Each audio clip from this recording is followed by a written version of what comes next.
Good evening. My name is Joe Blatt, and I'm a senior lecturer here at the Harvard Graduate School of Education, and also faculty director of the master's program on technology, innovation, and education. And it's my pleasure to welcome you to this evening's Askwith Forum. And of course, I also want to welcome folks who are watching on the live stream as well. The Askwith Forum is really HGSE's premier platform for a space for inviting prominent intellectuals, creative people, artists of various kinds, activists, and educators of all types with whom we want to bring into our community and then share with the world on the live stream.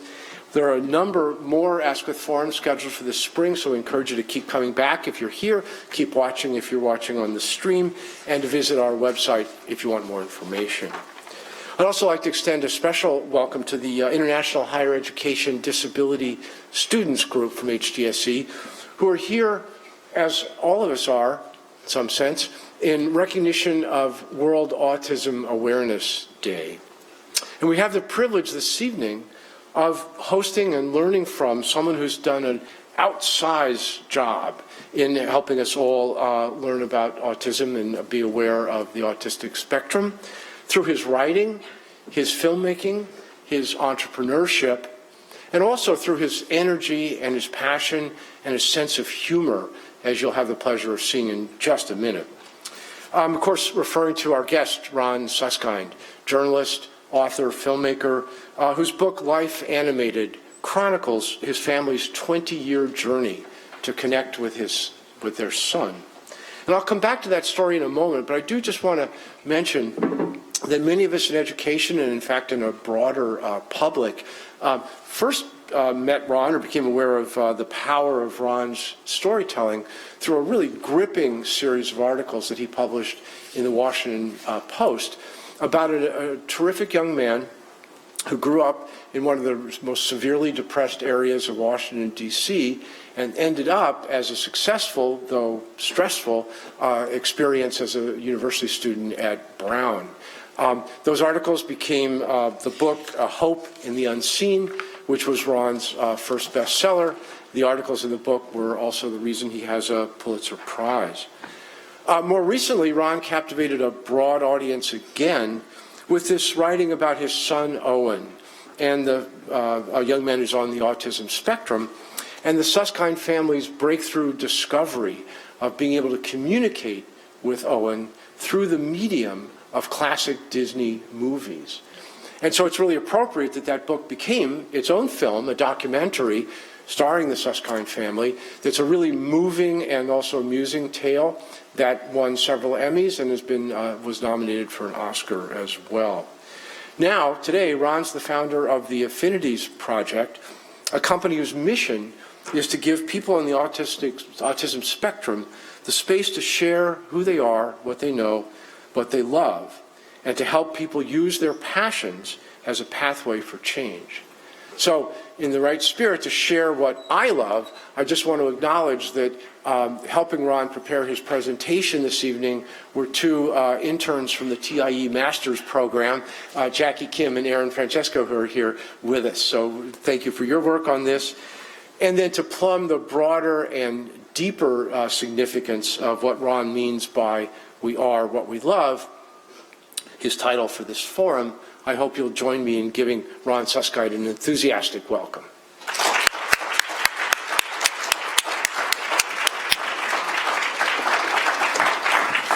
Thank you, Brother Joe. Hi, everyone. Okay, this is going to be fun. I was here, I don't know, 3 years ago or something like that. And and we had started some things that have evolved beautifully in the ensuing years. And now I'm going to get a little more personal tonight than usual, which you think that's not possible, but I will. My wife says I had a privacy gene removed surgically at some point. So I am happy to be utterly naked in public. And my family has joined me in that way, and that has worked out too. So tonight I want to talk about this sort of word that we helped, I think, push into more common usage through our journey, and it's the word affinity. It's interesting. For many years, we heard from doctors that our son, and across decades since Leo Kanner first diagnosed as autism back in the 1940s, along with Hans Asperger, the view was what's called restricted interests. That folks on the spectrum, the autism spectrum, their interests were very intense and focused and often enveloping of their life. The view was they were restricted. And we began to wonder about that designation of restricted. Why is that word the modifier of interest? And we disagree. There's nothing restricted about it. I'm a writer. Sometimes I will spend a week on a paragraph. Are my interests restricted? Philip Glass might do the same thing on certain bars of music. Restricted? No. Passionate? Yeah. Hyper-focused? You bet. Perfectionist? Like perfectionism as insanity? Yes, absolutely. I'm going to go back to an earlier period before all this occurred. Before Owen was Owen, before I was married, to help set the foundations for this concept of how powerful affinity is. Now, affinity is a word that's kind of a word of many colors and many sides. It means inclination. It means interest. It means passion. It means growing expertise, one might say. It means my thing. I love this. This is my thing. This is my affinity. I like that. I like all the dimensions of the word because I think they're right. It's right that it's a complex word for a complex thing that defines us more and more in this period, and we'll talk about that later.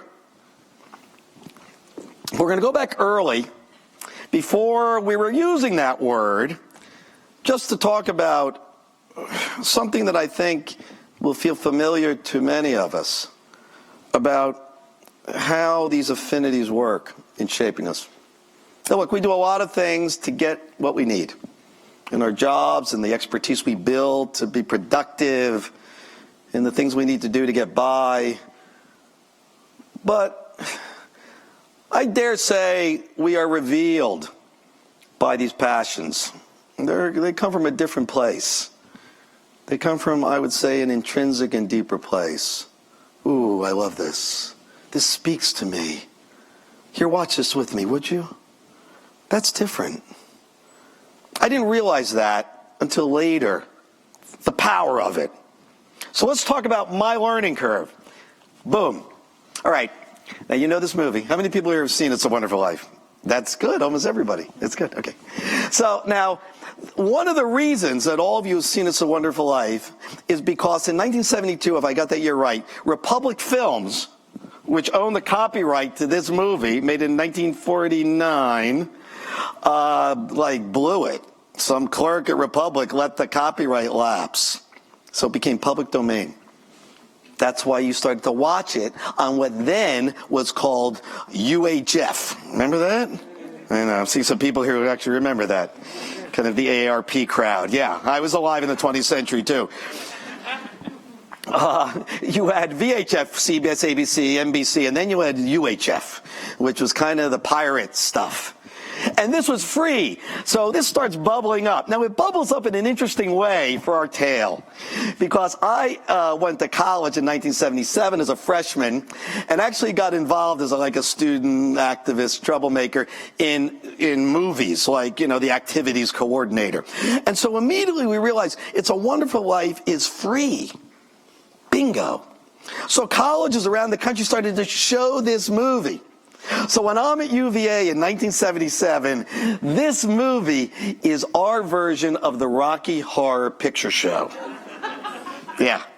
We showed it, and it filled auditoriums, many size of this one, big ones, and show after show. And we watched it together in these large, self-aware groups, and we laughed at key moments. When Potter comes up, everyone hisses. When Clarence the Angel says to George, they're sitting there after he appears, George jumps in the lake, and, or Clarence does, and George saves him. And he says, you don't happen to have $8,000 on you, do you? And Clarence says, no, we don't have any money in heaven. And George says, well, it comes in pretty handy down here, bub. Everyone hoots. Think about what is happening there. That actually is a marker of the world that would soon, decades later, follow. Content, free, widely available. People gathering, sharing. Back then, in the era of mass, we all gathered in big, giant groups. We all watched Wizard of Oz together on television. Millions, 100 million people moving in a big flow where maybe 20 or 30 million would watch television at once. It's a Wonderful Life. Let's jump ahead. So after college, I start working as a political hack on campaigns. Worked on a bunch of campaigns. And in fact, as a very young guy, much too young, I'm managing a U.S. Senate campaign in Connecticut at 22 years old, which was a disaster. I mean, at my height, it didn't help either. I mean, it was a terrible situation. And I also had a 22-year-old helping me, a woman, the two of us, children. My father died when I was a kid. And he wrote a letter to me and my brother about living the worthwhile life. He wrote it on his deathbed. A letter that we were given posthumously by my mom. This letter we read every couple of years. The letter doesn't change, we change. In each era, it speaks different things to us. And in this moment, I am filling out applications to Yale Law School because my mother told me my father wanted me to be a lawyer. Okay. Now, I'm not a journalist, but I'm running into what would be called a sourcing dilemma. I have no source here. Secondhand. He didn't tell me that when he told me that.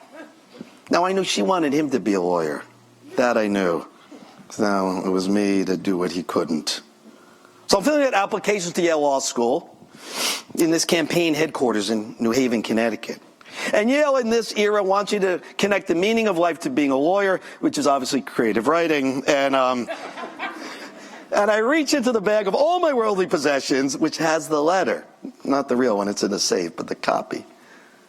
And I use it to write an essay to Yale Law School. I go to grab lunch, I come back. The press secretary has read the essay on my desk. What do you mean you read the essay? He said, well, you're the campaign manager. If you leave it on the desk, I'm going to read it. I'm the press secretary. Oh, okay. He says, from this, it doesn't sound much like you want to go to law school. I'm like, really? He said, but it's very well written. You got real rhythm here. Ever thought about writing? No. How would that work? Well, you go to journalism school and, walk around with a pad, Great writers, Hemingway, others did that. They weren't enough. They had something to say. Huh. That's kind of an interesting idea. The next day, she comes back and gives me this book, Winesburg, Ohio, by Sherwood Anderson. She was literary in ways that I was not. She actually had won some writing competitions, so she had read all the 100 great novels of the 20th century. This is one of them. I read this novel. It's about a young man in the fictional town of Winesburg, Ohio, this novel that inspires Hemingway and Faulkner and Fitzgerald. And this character comes of age as a reporter in this little town. It was a lovely novel. I didn't read much for fun at that point or for joy. And I write a Winesburg-like reminiscence of my own college days as my writing sample for Columbia. And that's what gets me in. Now, years later, after the Pulitzers, I was at some alumni thing, and someone asked, how'd you become a journalist? And I said, well, I told them a story about the book. And they said, well, what a nice thing that in life, the questioner said, sometimes people give you such a great steer. You know, they pass through your life and say, go this way, not that. It makes all the difference. I said, yeah, you bet. Well, whatever happened to that press secretary? Did you keep up with her? You know, where's she now? At which point I could say, she's picking up the kids, and I'll call her when the show's over. This is why all the books are dedicated to my wife, Cornelia, who saw in me something that I could not see. And the mirror we held up was this book, content. A mirror in which she could see me, I could see myself, we could see each other. That's the key. Looking at each other, we know how that works. But looking at the book and seeing each other through it, in a way, is more authentic. Let's just say less transactional. And it works. And that was even before I found out that at her college they watch It's a Wonderful Life too. And that was another mirror we used. 10, 12 scenes in that movie let us see each other. Let us understand the way we saw life in adversity. And how we understood what a life of worth would look like. Which, of course, is what It's a Wonderful Life's about. Affinity. She is an affinity for this book and for literature. I share it. We both have an affinity for It's a Wonderful Life. That's where we meet.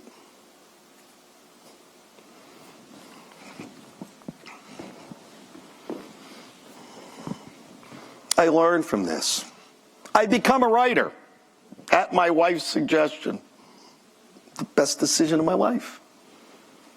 We moved to Washington, D.C., and I begin the journey that Joe mentioned, writing the series on kids in a blighted urban school. That's the main character, Cedric Jennings, the school in Southeast Washington. I remember the lessons I learned about affinity. The first thing I ask the kids are, what are you into? Talk to me. You're never going to understand. I said, I can be taught. So that's where I learned about Keith Sweat. Anyone know him here? A couple people. He's a hip-hop artist in the early 90s. I know. It was a long distance for me to travel. Tell me what it looks like through your eyes. What do you love? What speaks to you? Well, that's how it worked. And it kept working. After that book, I wrote these 4 big, noisy books about American power, about self-governance, about the challenges that we face today that set the table for our current man in orange. Anyone can do it. It's really easy. First you go like that, and you go like this. And do Trump hand. Okay, so you got Nixon, Eldridge Cleaver, Trump. There it is, a little Trump finger. Each one of these books are filled with characters, not just presidents and vice presidents, but people living in the same present tense of the famous ones. And each one of them I meet by saying, what do you love? Just teach me. Which is why they end up in the books in 3 dimensions. Not as cardboard cutouts.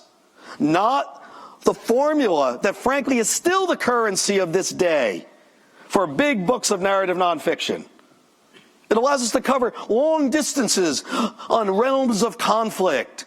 Inner city black male, beleaguered teacher. Factory worker working overtime, greedy CEO. We just line them up, these cardboard cutouts on the landscape, and it lets us cover territory of conflict. I don't think that's right. We all deserve 3 dimensions. We are all complicated and knowable to each other. That's what I learned for all these books. But behind all these books, there's something I don't tell people, which is kind of a violation of my creed. It's actually drove them all. The thing that was making it all actually move forward. From that first book to these books, but especially that first book. I searched for left behind people. Cedric Jennings. Blighted school in a place in which it is positively a Malthusian nightmare in terms of where these kids are going, especially the inner city black males. And he dreams of the Ivy League. He walks in my neighborhood in Northwest Washington, where the lawyers and the lobbyists and the journalists who made good live. People would say, "What's he doing here?" They'd cross the street. And that's the way they are looking at my son. Because the story behind all these stories is really the story that ends up shaping and defining everything, what people see in public, because of the things that are most essential, which of course happen when the door shuts in private.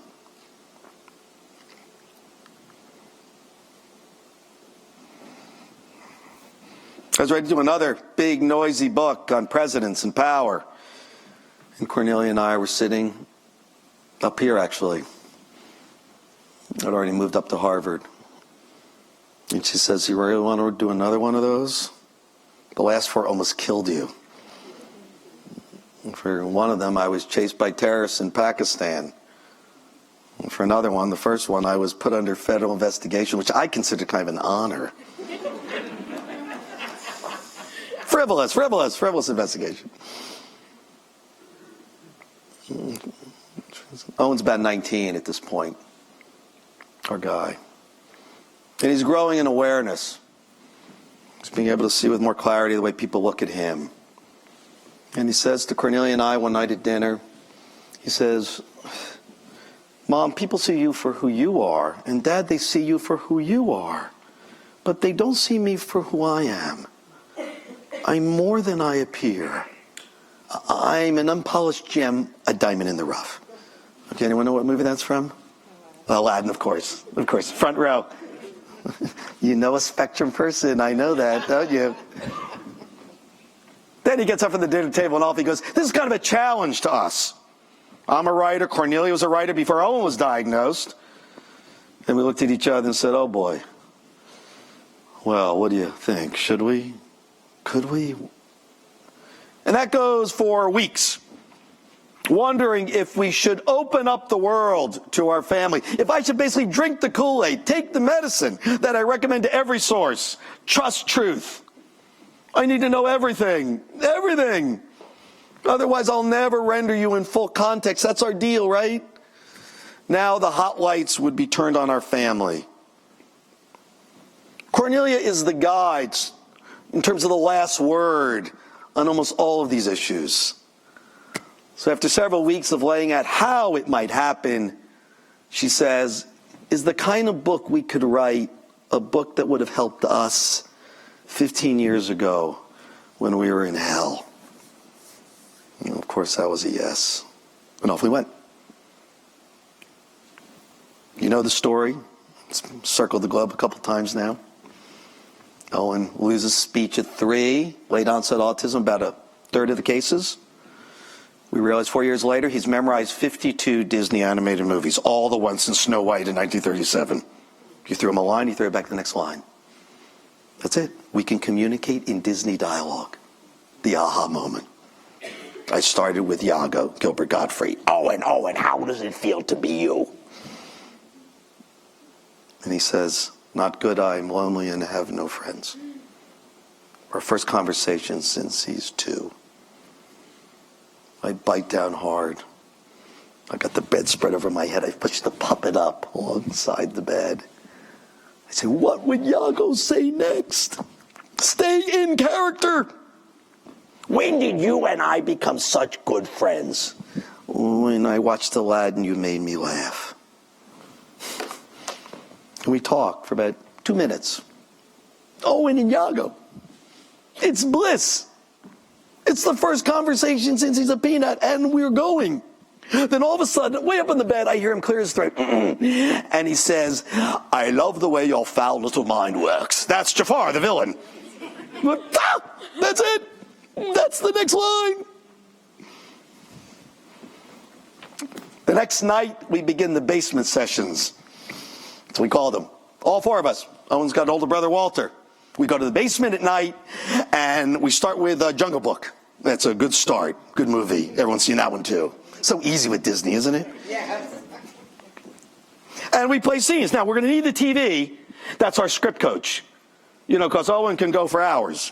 So we're doing scene by scene, and we do our scene, get our lines, okay, let's go. And we all take parts. Now it's easy, because, you know, I'm Baloo. You know, bare necessities kind of works other than the height stuff. And Cornelius Bagheera, the panther, which works. Mowgli, you must go to the man village. It's dangerous in the jungle. She's right. Walter's King Louie, the orangutan. Tell me the secret of man's red fire, man cub. Owen's Mowgli. That's 7 scenes in, that's Baloo. I say, you know, you'd make one great bear. And he says, you think so, Papa Bear? And then he hugs me. And I'm not sure if it's Mowgli and Baloo or me and Owie. And of course Cornelius says, it doesn't matter. Of course she's right. He's selling the emotions. It seems like not just a repeating of the lines. And he was in there. They're all in there. We do this for years. I mean, it's a crazy part of our life. We're starting to live a double life, really. And let's be frank about it. By day, we seem just like the rest of you. Walter's going to school. Now, it's a brother of a spectrum person. You know, they're little adults from the time they're this big. And Walt is, you know, like a character out of Dickens. You know, he's riding his bike to school in blizzards. You know, I'm good. See you in a couple of years, whatever. Cornelius dragging Owen to anyone who hangs a shingle, every possible doctor with an autistic idea. And I'm interviewing presidents. Some of whom are not telling me the truth. Not ever, I'll swear. And others are saying, I hate you, Suskind. First time I met you, I hated you. Not really, but close. And at night, we meditate on the emergence of the hero. Every night. Best discussions we have in this time. Born of affinity. Owen's is Disney. There's a world in there. Come on, you're all in high school English. You know the poem by Blake. World in a grain of sand. Eternity in an hour. Of course it is, if you know to see it. He teaches us. We see through his eyes. Look, we were no enormous fans of Disney. We had the modified American Disney plan. Watched the films when I was a kid, went to Disney World when I was 12. But all of a sudden, just like Maria Tartar, our friend here at Harvard, the master of narrative, or Joseph Campbell, it's all in there. Owen, over several years, gets speech back. He learns to read by reading credits and emerges as a teenager with a powerful affinity that's a map and a mirror and a code breaker to help him navigate the world. That's what we write in the book. And that becomes the movie, Life Animated. For those of you who haven't seen it, how many people have seen Life Animated here? This is a nice group. I feel like I need to hug a lot of people now. If any of you have college kids, I'll write application letters or whatever, recommendations. So we're going to watch the trailer. One of the great miracles of media in this era is in 2 minutes and 23 seconds, it's all in there. So here's the trailer to Life Animated, and then you'll see what happened because of this.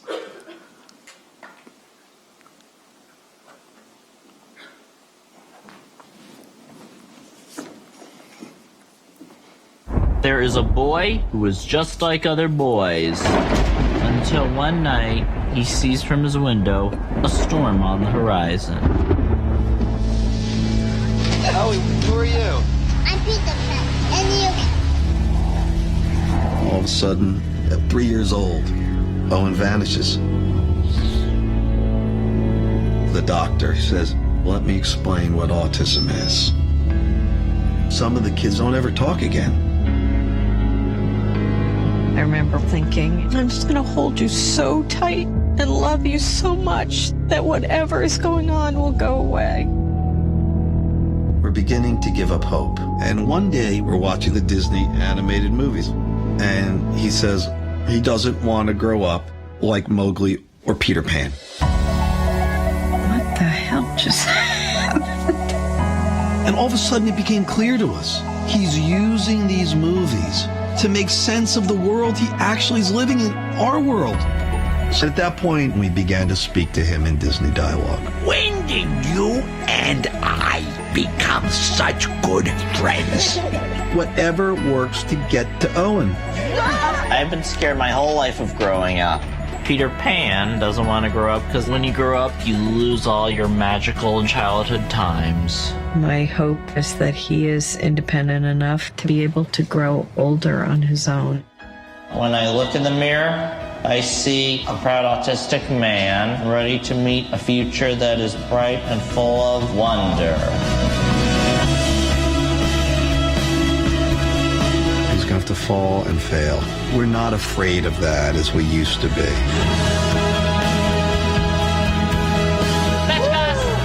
I just can't believe how far Owen has come. The future? I'm still searching for it. Who decides what a meaningful life is? It's like I always say, children got to be free to live their own lives.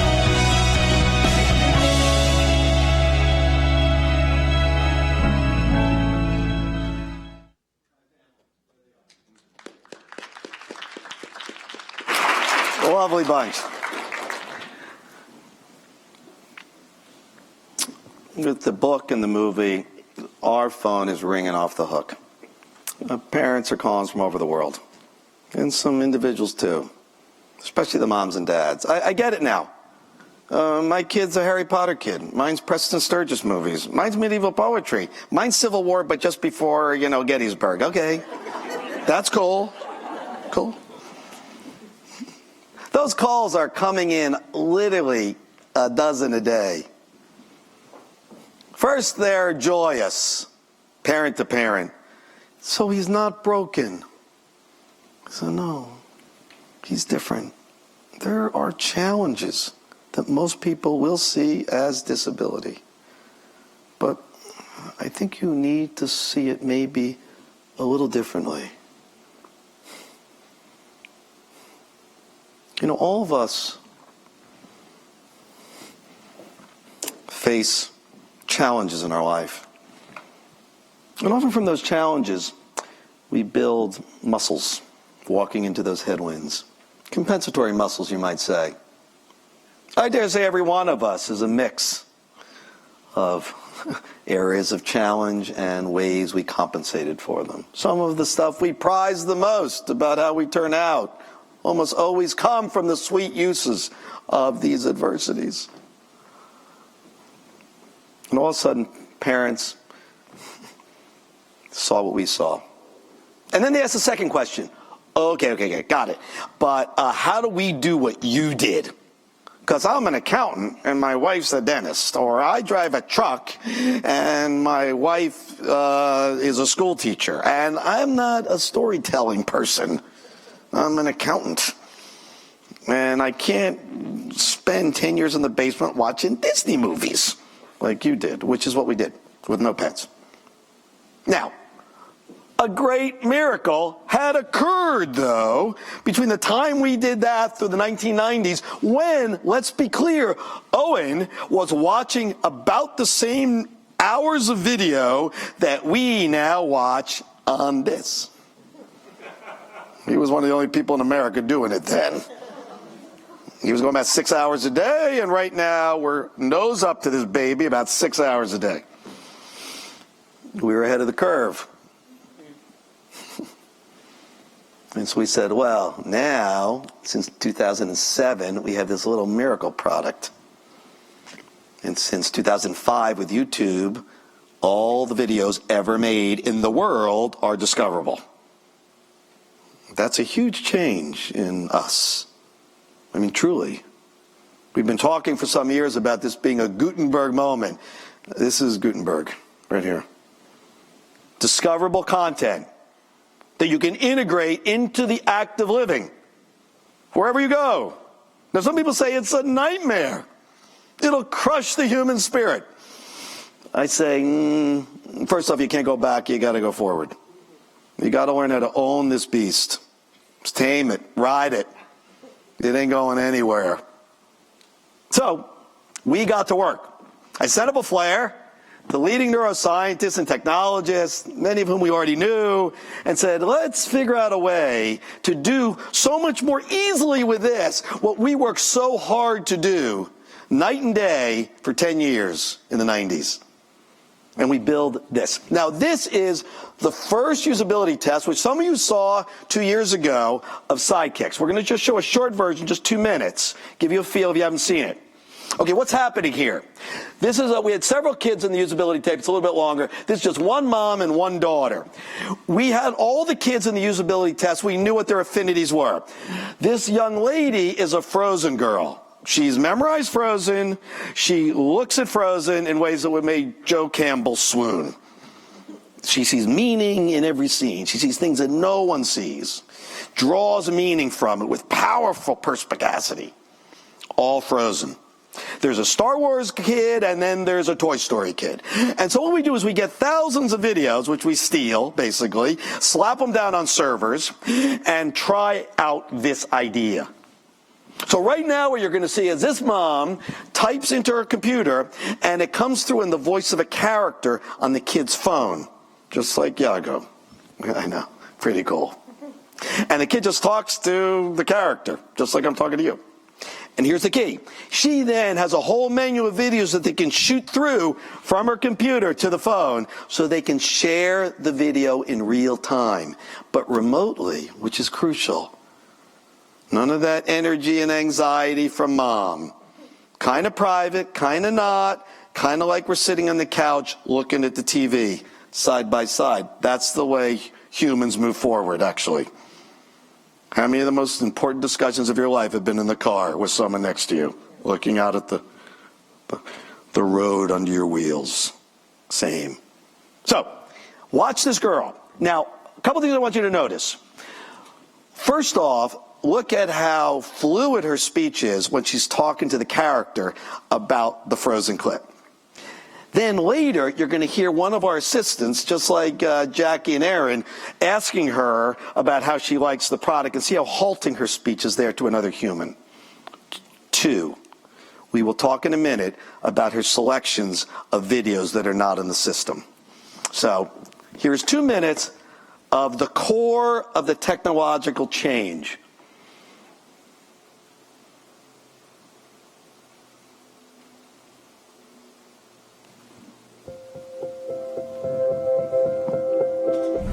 Hey there, I'm Jazz, your new sidekick. Nice to meet you. Hey, I heard you really like Disney movies. Is that right? Yes.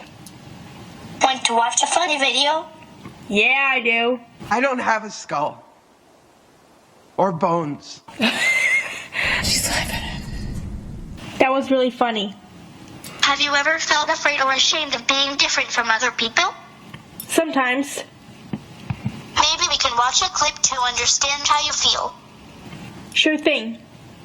You belong down in Arendelle. So do you. No, Anna, I belong here. Alone. Where I can be who I am.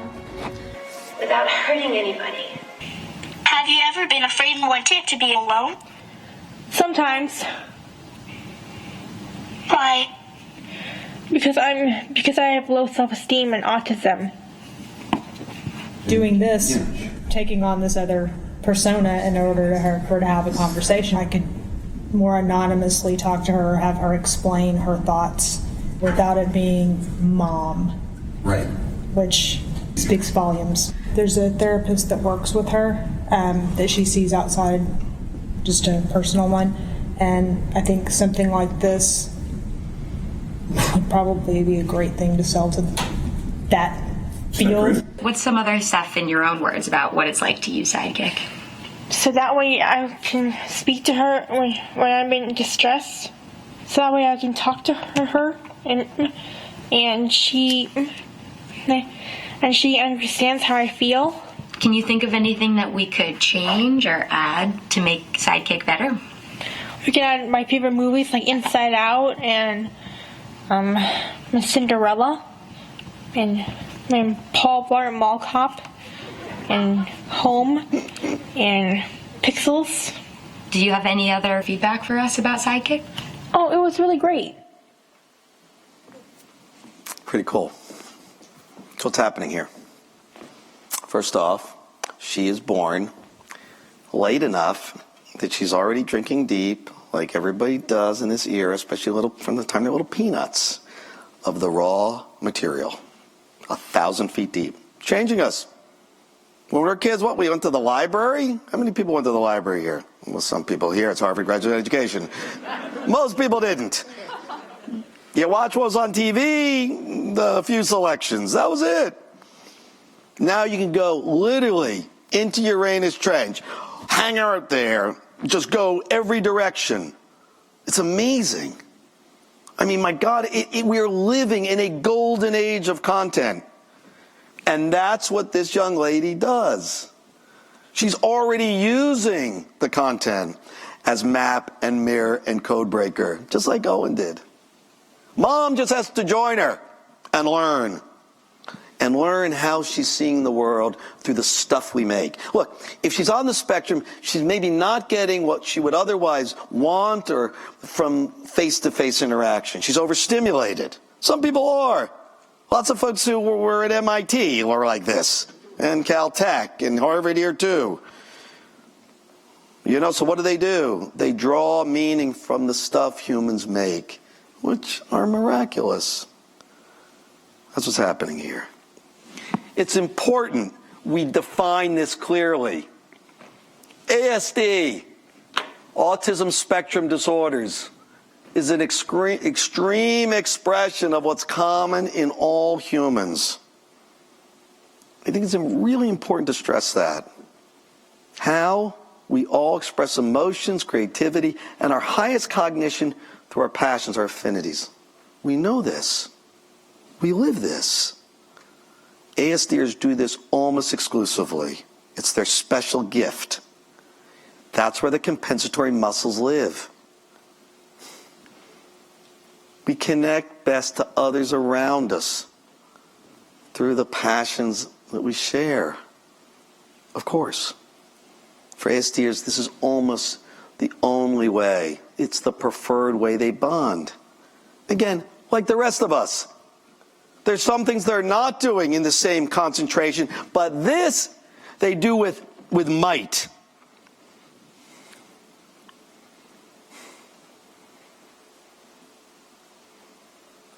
It's important that we don't forget this, really, because it goes to a very interesting thing we're going to see next about what's happening in regard to neuroscience.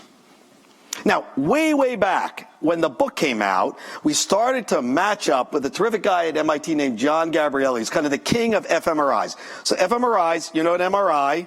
fMRIs are just functional magnetic resonance imaging, meaning in the little tube, things are happening on a screen to watch your brain activate. That's all it is. So fMRIs were conducted, actually on Owen, as the first guy to try this. And we've got that video in a safe. We'll show it at some point. What we did with Owen is we got 30 clips from Disney. 15 of the clips were just, oh, by the way stuff. You know, fine, things happening, but nothing big. 15 of them were 15 of his top 200 scenes, which he can recite sideways and in Latin. And then we watched. It was an extraordinary experience for me and Cornelia. You know, he's in the fMRI, so, you know, he's got, you know, you can see his eyes in there on the screen. And all of a sudden we see Mufasa and Simba. And then we see Jiminy Cricket. Let your conscience be your guide. Then we see the Emperor from Milan. The flower that blooms in adversity is the most beautiful of all. And we see the brainwave patterns just... It was, Cornelia said it was like seeing Owen on a sonogram when he was in utero. There he is. There he is. Finally, several years later, the folks at MIT got the funding they need to start the actual research protocol. And they got a whole bunch of kids coming through doing the same exact thing Owen did. This is the first of the results coming out. This PAL study at MIT, which just started last year. All the stuff you already know. Child-driven affinities, affinity always at the center. Passion is pathway. Naturalistic paradigms, affinities is the bridge. Boom. This young lady, who you're going to see the brain scans of in a minute, there's the fMRI, right over here. I got one of these little, I like these laser pointers, I think great. And she's into MTA trains. She loves these trains. This is big in the spectrum world, by the way. And what they're looking for is whether it engages the language systems of the brain. Here they are.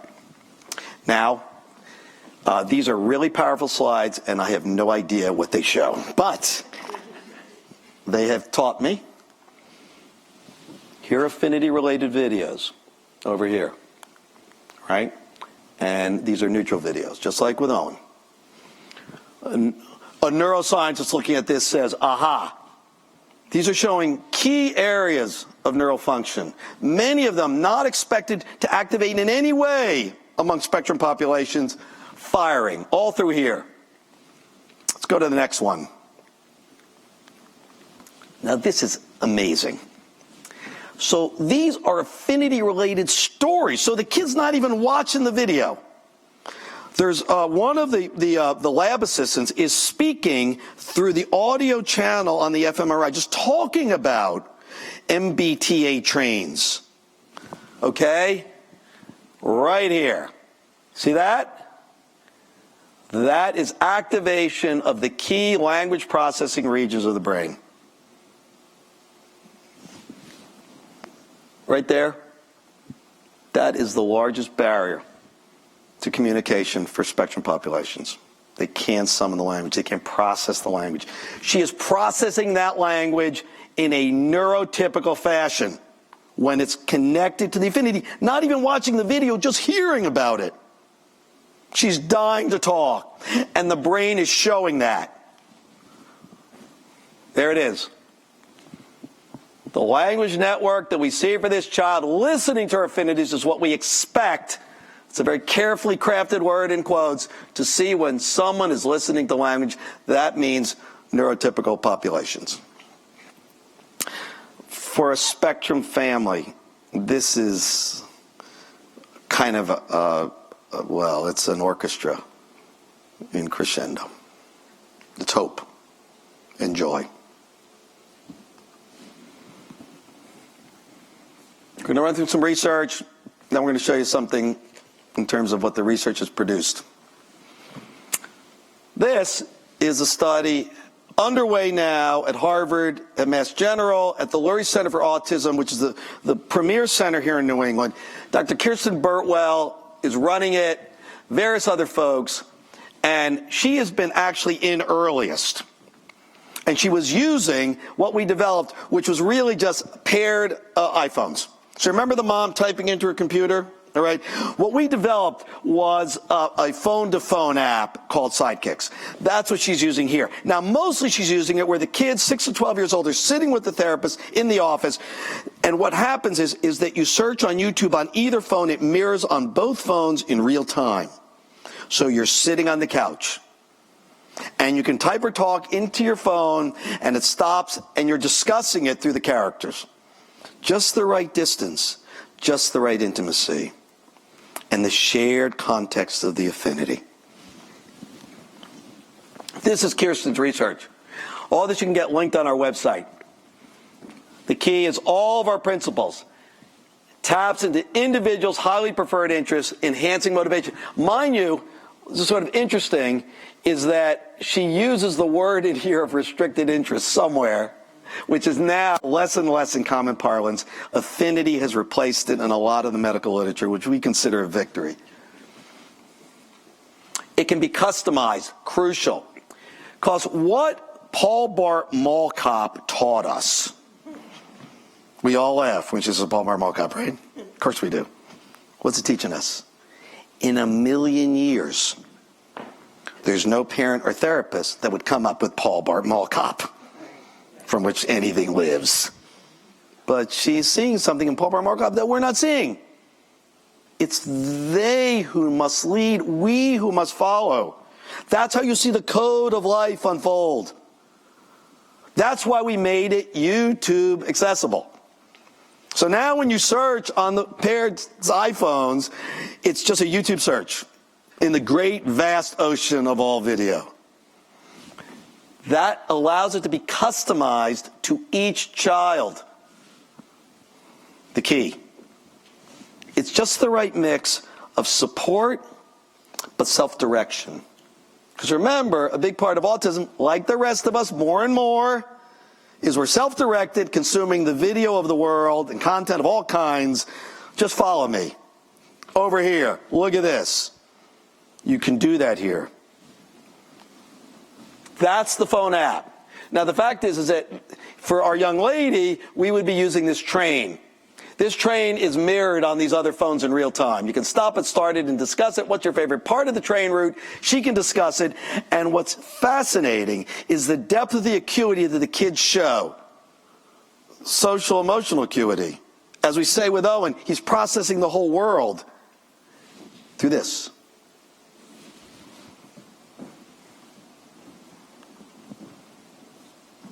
Okay. So now, Dr. Birtwell is doing mostly side-by-side. They're littler kids. Now, the parents have homework because she sits with them on the cell phone app, and then they go home, and the parents do some homework too. But we realize the key is the remote access. The kids and the therapists need to be apart. On demand. That's what we learned from internal pilots that we did at the company. So the key is a wraparound service where any time of the day, the kid has a coach on call. There when they say, I need my sidekick. Watch this with me. Now, I love this. And it sounds like, oh, what a big lift. It's not that big a lift. The therapists here at the Ivy Street School, which is an MIT-affiliated school in Brookline, fabulous place, 13 to 21 Spectrum folks, most of them residential, some day students. They now have several therapists and one social worker managing 8 kids. What happens? Remote. Like one of the kids, let's call him Sean, right? So he's a day student. So he gets nervous before the bus comes. All right? So at 7:16 in the morning, the social worker who's on duty gets a ping, I need my sidekick, and they watch 8 minutes of the Three Stooges. This works for him. You know, Malari and Curly. Knucklehead. This works. He's eased out. He doesn't know why. Something about how these movies speak to him. He's good all through the morning. Another kid's a SpongeBob kid. SpongeBob is huge.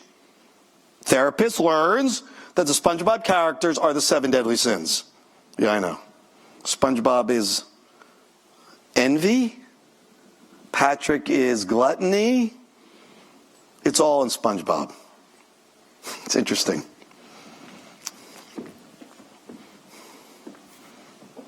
The therapist had to race to keep up.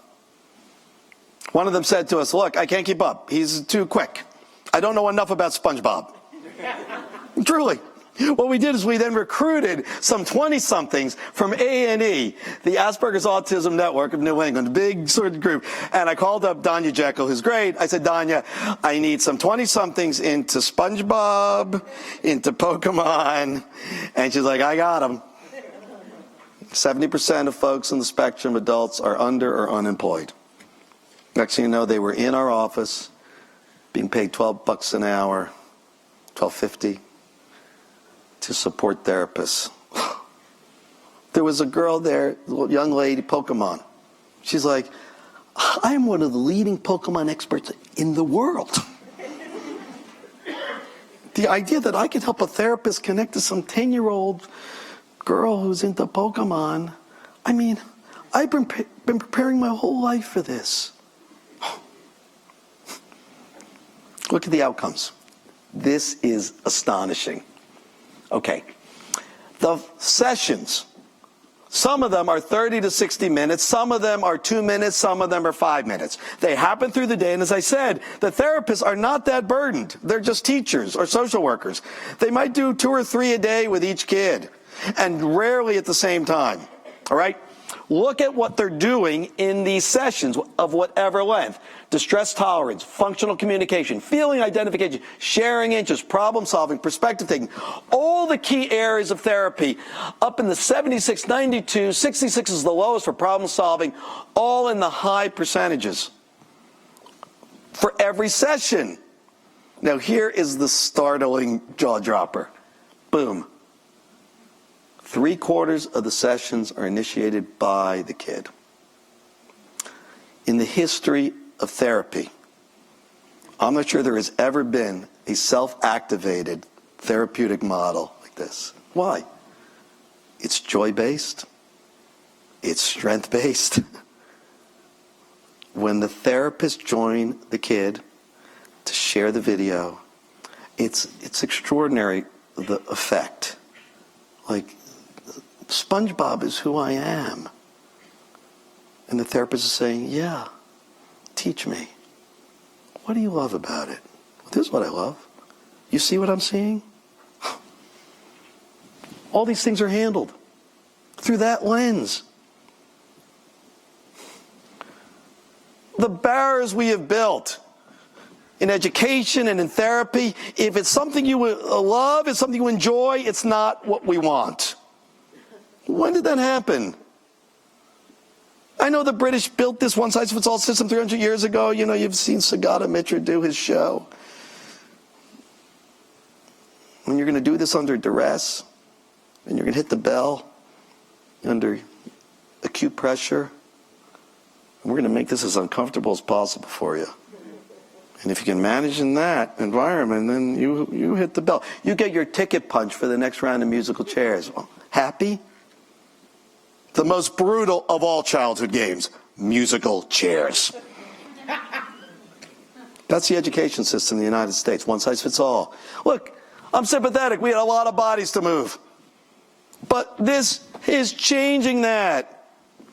We have the horsepower now to have an IEP, an individualized plan, educational plan for every kid. Look, they're already building an IEP for themselves, for goodness sake. Huge change. Gutenberg moment. We've not caught up as educators.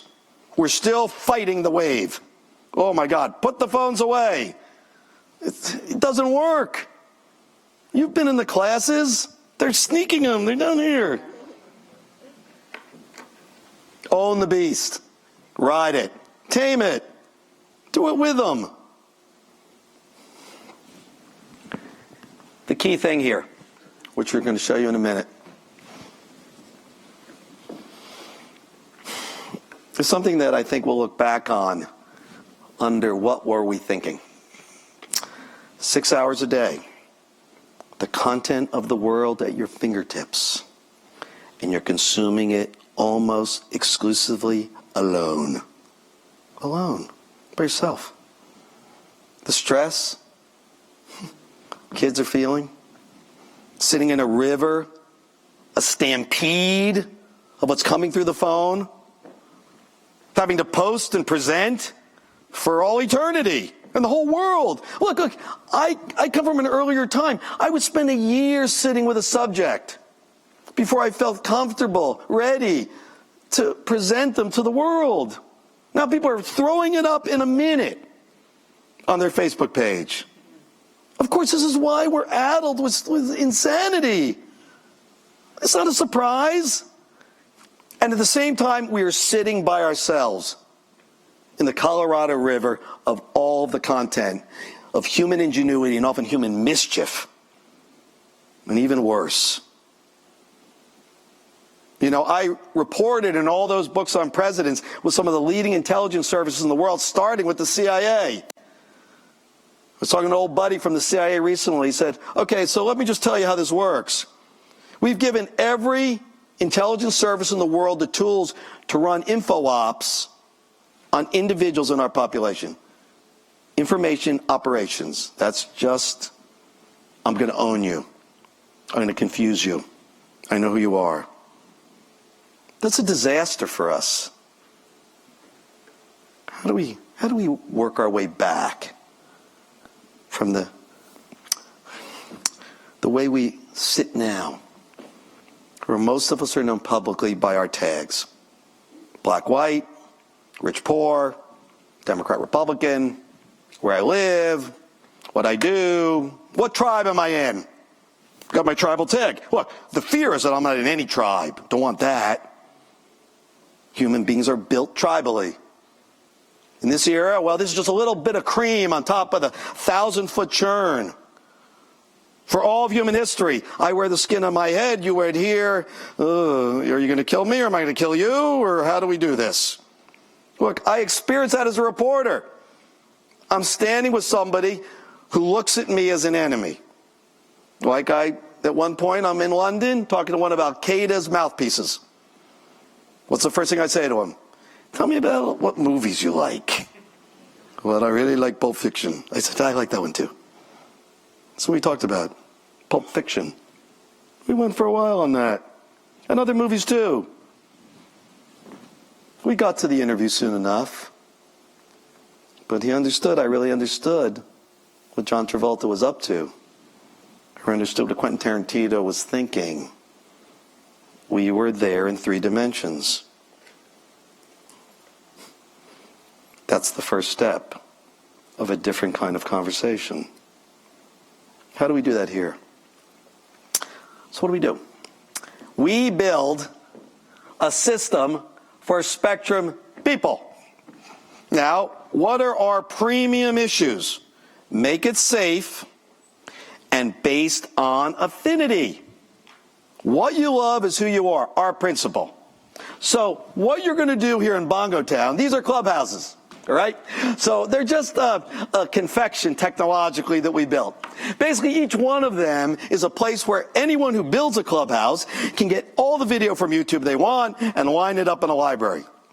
Then people can float in. These dots are a pared back and a way reduced version of presentation. So that I am here simply because I love Bruce Springsteen. I love Winston Churchill.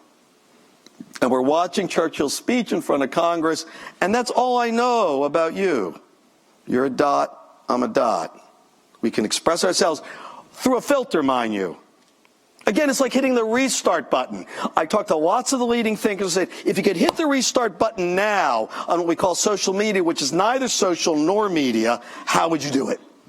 They're like, well, we'd pull back from a bunch of things and then make that a hard line. Build a different set of filters. Good. Let's do it. This is affinity-based. Period. That's all I want to know. To start whatever relationship we build, that you're into what I'm into, and that's the currency of our connection. The way humans do it. We've been doing it forever. In sports bars, at museums, at the movie on the town green. That's how we meet. We do it here. We call it Bongo Town. I have no real reason why, but it works. It's one of those made-up words. It's a way that we can do what we see here.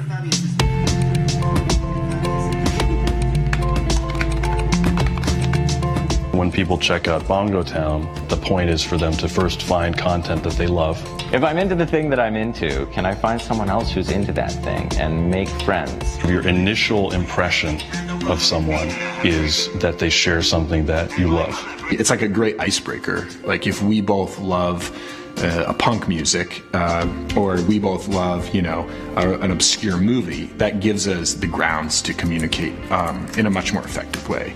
It's the context that provides the possibility of that connection. It's sort of the drawing point. You gather around content, but the point is connecting with other people.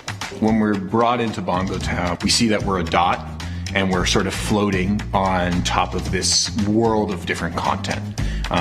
And we can begin to explore, and we can see other people who are in that world. I don't have a profile picture, I don't have a name, I don't have a username. It's just me as a little dot floating through this world, this sea of content. And then I see what we call houses, which are places of content where people are gathered, experiencing something together. And I can then dive into one of these spaces. I'm presented with other dots that are now floating around this space with me, and I'm seeing a video in the background. That's the context for our communication. I can quickly attach a GIF to myself, pick a GIF, and now my dot has a little sign with a GIF on it that I can now move around and react to other people or convey something to other people. I could do the same thing with emoji, and then the same thing with simple words, a few words, to start to convey different ways of how I feel about this thing. The thing we're trying to achieve with Bongo Town, different ways of expressing oneself and creating more comfortable, natural environments for people to interact with their friends or, or hang out with or meet strangers or just hang out and not feel super pressure to talk. What the hell just happened? I don't think I would have been initially excited about this project if the genesis hadn't been Ron and his family learning how to communicate with Owen through Disney characters. And all of a sudden it became clear to us, he's using these movies to make sense of the world he actually is living in, our world. Basically, the pitch to me was, how can we take Ron and his family connecting with their son Owen through Disney and make a technology out of it that could potentially be applicable and useful for lots of people. The Affinity project is all about the hidden power of our passions. We're hoping that Bongo in the social space can take that affinity concept and shine a light on it, help people realize that, that's kind of what makes them tick. On the web today, there's a large problem of toxic content, of people trolling other people. If we design an environment that is playful and fun, the hope is that will help inform and prevent some of that trolling. It would be very difficult to be mean town. You would have to find maybe some angry GIFs or like mean emojis. In Bongo Town, there could be whole neighborhoods of kind of house parties or little dinner parties playing YouTube videos or maybe simple games like chess. And then there could be maybe a downtown area where there's a commercial zone, where there's a movie theater or whatever it might be, that could be a paid-for zone. Basically, people like the concept of the neighborhood. They think it makes sense. I personally think that would be great, to be able to see people on the street and maybe even talk to them on the street and say, hey, what are your plans? Want to go in this clubhouse with me? Well, this is just like in the movies, remember? Watching a synced video together with someone else on the other end of the net. And this weird inefficiency of my actions on the video player affecting that other person that kind of makes it feel like we're doing this actually together, like we're in the same room in a way. The future is going to be created by those who think differently and those who see things differently and those who don't perceive the world in the way the majority of the people perceive the world. I think that every great change has come from someone who is a bit off track. And so, and I view that in a very positive fashion. Okay, Bongo Town. So, we are... What? You want to come to Bongo Town? Yeah. Okay. Yeah, I know. And so we're going to do something, Lisa. We're going to actually do something that everyone in Silicon Valley says, don't do this, which we're going to do a product demo here. Okay? So we're going to get a volunteer from the audience. Okay, I need somebody here, preferably I think a younger person, I'm just throwing that out, who has seen It's a Wonderful Life. Anyone like It's a Wonderful Life who's like under 30? Oh boy, this is killing me here. You, in the back. Okay, come on up. Okay. All right. This is like a magic show. I've never met this guy before in my life. What's your name? Max. A great name. Okay, Max. Nice to see you, buddy. Max, everybody. Let's hear from Max. Okay. Okay, Max, come on up here. I'm going to hold your watch and tell you where you're from. Okay, so you are going to work with Aaron, who is in the movie, a TIE person, and you are going to go on Bongo Town. Okay? So, okay, here we go. Okay. All right, so kill that off, Aaron, on the computer. That's our little presentation. Just kill that. Click on that, okay? And then make it full screen. Fabulous. Okay, go over there. She will guide you. So now, these are just clubhouses in the early beta version of Bongo Town. Mostly ones we threw up. Some people have been using Bongo Town. If you don't find what you like, you create your own clubhouse. Get YouTube videos, which you can do. This is wide open and thoroughly legal. And you collect the videos you love as your library. And then people can visit you. Again, it's campfiring around what you love with a paring back of all the exposures that we hate. All I care about is you love this, and we're going to interact. So here we go. So Max, get started. Now we're going to go to It's a Wonderful Life because, as you've heard, by virtue of the copyright mishap, this is public domain.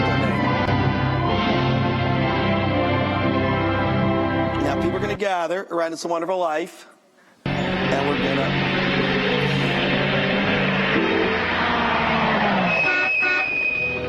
Hey, what's the matter with you? Look where you're going.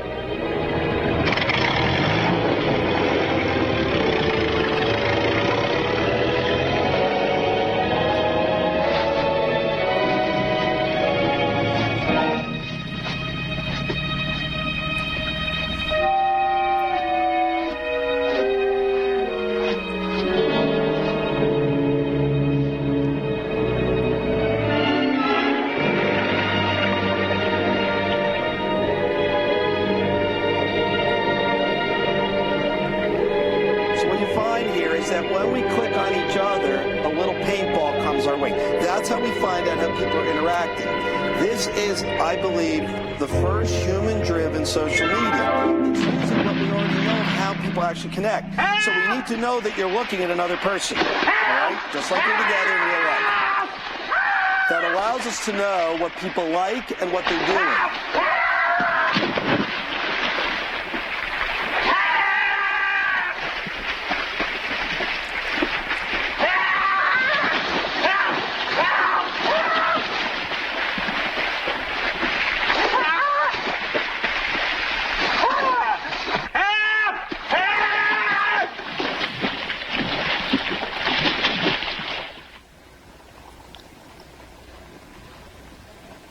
Keep going.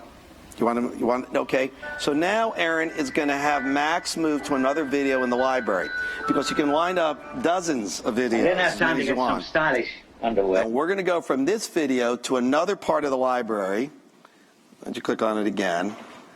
And we're going to go to other videos in the library. Now the way it works is that if Max, who owns the clubhouse, says I want to move to the next video, you can say stop or let it go. So when you're communicating through content. How did you happen to fall in? I didn't fall in. I jumped in to save George. You what? George.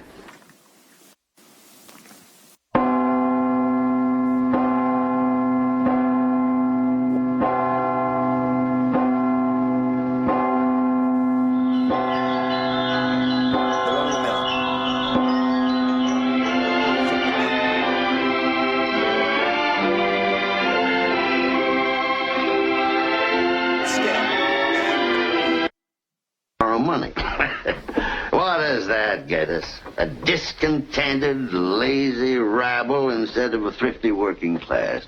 And all because a few starry-eyed dreamers like Peter Bailey stir 'em up and fill their head with a lot of impossible ideas. Now, I say... Just a minute. Now, hold on, Mr. Potter. Just a minute. Now, you're right when you say my father was no businessman. I know that. Why he ever started this cheap penny-ante building alone, I'll never know. But neither you nor anybody else can say anything against his character, because his whole life was... Why, in the 25 years since he and Uncle Billy started this thing, he never once thought of himself. Isn't that right, Uncle Billy? He didn't save enough money to send Harry to school, let alone me. But he did help a few people get out of your slums, Mr. Potter. And what's wrong with that? Here, you're all businessmen here. Doesn't it make them better citizens? Doesn't it make them better customers? You said that what'd you say just a minute ago? They had to wait and save their money before they even thought of a decent home? Wait for what? Until their children grow up and leave them? Until they're so old and broken down that do you know how long it takes a working man to save $5,000? Just remember this, Mr. Potter, that this rabble you're talking about, they do most of the working and paying and living and dying in this community. Well, is it too much to have them work and pay and live and die in a couple of decent rooms and a bath? Anyway, my father didn't think so. People were human beings to him, but to you, a warped, frustrated old man, they're cattle. Well, in my book, he died a much richer man than you'll ever be. I'm not interested in your book. I'm talking about the building and loan. I know very well what you're talking about. You're talking about something you can't get your fingers on, and it's galling you. That's what you're talking about, I know. Well, I've said too much. You're the board here. You do what you want with this thing. There's just one thing more, though. This town needs this measly one-horse institution, if only to have some place where people can come without crawling to Potter. Come on. Borrow money. What is that, Geddes? A discontented, lazy rabble instead of a thrifty working class. And all because a few starry-eyed dreamers like Peter Bailey stir 'em up and fill their head with a lot of impossible ideas. Now, Now, look, if we go back, we'll just go back into Bongo Town and search for another clubhouse. And there's a lot of them, all right? Now, the key is that if there's not a clubhouse of your affinity, you simply can build one, and people can visit you. We have safeguards built into this. For instance, we have filters so curse words or hate words just don't get through. That's actually manageable technology. You've got your GIFs, you got your emojis, which are cleaned out already on Giphy and in Emoji Land, fine. And the words are going to be hate-free. If anything gets through, we stop it. 2, crucial, only 8 people at a time can be in a single screen. That's really important. It kills off the incentives, the post and present, attention-getting toxicity that is behind so much of the nightmare. You're only going to be able to affect 8 people at once. It's just not worth it. And if you're in the clubhouse saying something the rest of the group doesn't want, they can essentially vote you off the island, which I like. Self-policing. Here's how it looks. Once this opens up, the Spectrum folks can go, if they want their own realm, into their own URL, as can any institution, any club, any group. Your URL means you've got your own neighborhood in Bongo Town, in which you're building your clubhouses, in your own social network, in which you gather, in which you GIF and emoji and express. Or, if you want to go into the big Bongo Town, what you're going to get are layer cakes. On a popular video, you're going to have it pancaked. So groups of 8 times 1,000, 8,000 people. Based on what's happening, what's interesting is that we all engage with our affinities in different ways. I don't do it exactly how Owen does it or exactly as his brother does it, but in that layer cake, we can wormhole to people who see the affinity the way you do, or maybe the way you'd like to. That's allowing you to have an experience with content, which I think content kind of deserves. Integrating into the art and active living in a safe realm. That's the way it works. Spectrum folks are giddy. This was built for them. And in a way, what this is a gift to the rest of us. based on what we know, and frankly what we love about our son, and about so many of the hundreds, even thousands of folks on the spectrum we meet. They're, well, honest. They have trouble lying. It's both a grace and a curse. I consider grace. They tend not to be, let's just say, as transactionally focused as sometimes their parents would like them to be. Do this to get that. And once you get that, we'll be happy. You know, they're like poets. I got to feel it or it doesn't work. I love that. This is built based on those principles. It allows us to do, I think, what we do when we're at our best. It allows them to do what they do most naturally.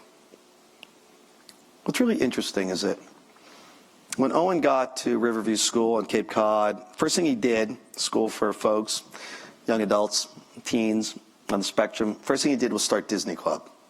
He's like, there's no other way I can make friends, so he then became president of Disney Club. He'd never even been in a club, now he's the president. We went to the first one, I was up here at Harvard at that point, and we drove frantically the 55 minutes to Hyannis, and there were 12 kids in the room just like him. Some young lady in the corner, they're watching Dumbo. Nice choice. Owen, as president of Disney Club, had presidential powers, which is his thumb on the remote. And it's that moment when Dumbo jumps out of that homicidal tower with a feather, and he loses the feather. And Timothy goes, Dumbo, the feather's just a gag. You can do this.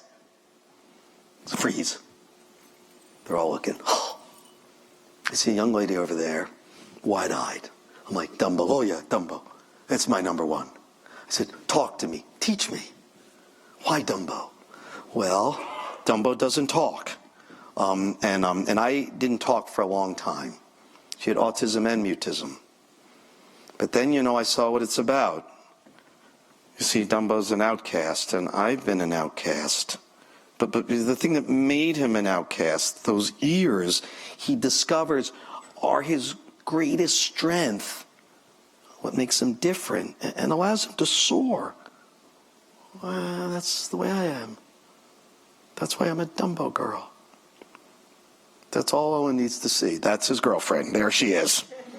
Are you getting more than that in 10 dates of small talk? What, are you kidding? It's a statement of purpose and identity through affinity. We said everyone should be able to do this. And so we built this. So a great experiment is now starting. I will tell people they can go to the site and either go to these various clubhouses or build your own, invite your friends, and you'll be part of what I think is a significant social experiment. So, I think we still have 5 minutes for questions. No, you know what I think we should do is, sorry. Okay, let me call up my partner, Joe, because I went right up to 57. I think if we started questions now, you'd just get one and it would be frustrating for everybody, but you can stay for a while. I'm here. So our audience can come ask you. In fact, what we'd like people to do, especially some of you young technically skilled people, is stick around because all of our stars here, Aaron and Jackie and others, will help you get on Bongo Town. You'll be some of the first adopters, which we love to see. All right, so stick around if you can, even for a couple minutes. They'll do that, and I'll be your signing books, and I'll stay all night if you want. Because I feel great love in this place. I mean, the fact is that this is a place of hope. Education, it's a banged up, dented word these days from all the conflicts of our life. But let's do word substitution. Survival, hope. Us at our best.